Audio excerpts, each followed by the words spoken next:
This class we are going to discuss, and the next important thing, what does the thing means? In development, we are having two important approaches. What are the two important approaches in the concept of development means? What is the first important thing? First thing, we are having traditional approach, and second one, new welfare oriented approach. Clear?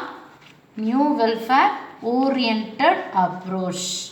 So what are the things? In the concept of development, we are having two important approaches. First one, traditional approach, and second one, new welfare oriented approach. What is the main important point? We will see one by one.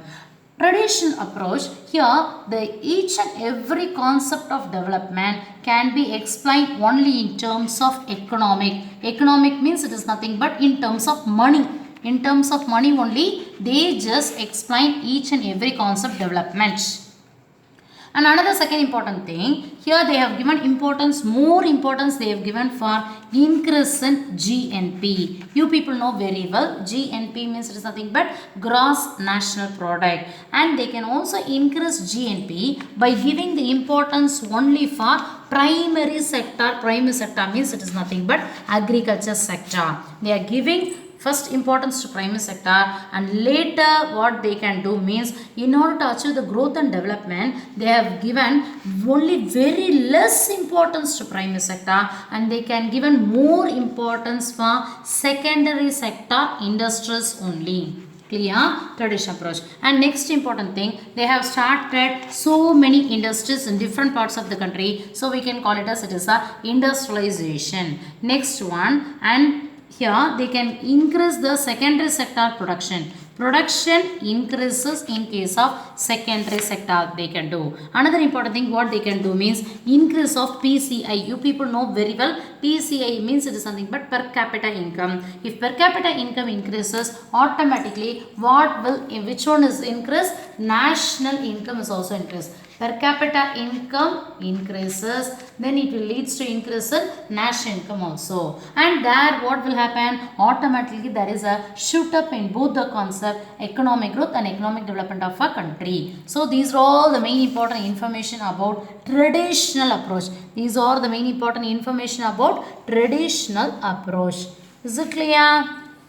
And next one, new welfare oriented approach. In new welfare oriented approach, what are the things we are going to discuss today is, in the year 1970s itself, they can achieve the economic development in terms of reducing of so many variables. Reducing of so many variables means it is nothing but poverty, UN means it is nothing but unemployment, and less inequality. These are all the ways they can calculate the economic development of a country. And another important thing also we are having in that new welfare oriented, very important topic, what is the slogan they can follow means a redistribution with growth. What is the thing? A redistribution to achieve growth. Redistribution means what? What is meant by tax ma? Tax is a compulsory contribution made by general public to tax is a compulsory contribution made by general public to the country or for the government. We are paying. Tax is a compulsory contribution made by general public to government.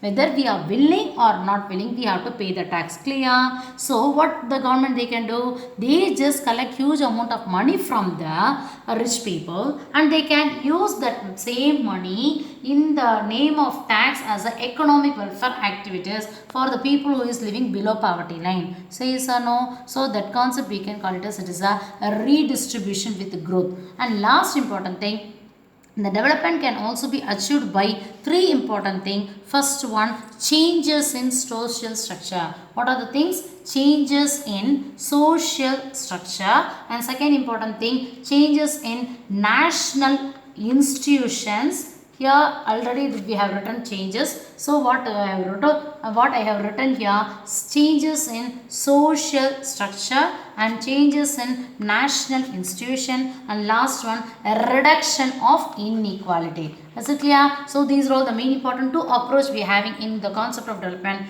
Traditional approach over and new welfare oriented approach is also over. Is it clear?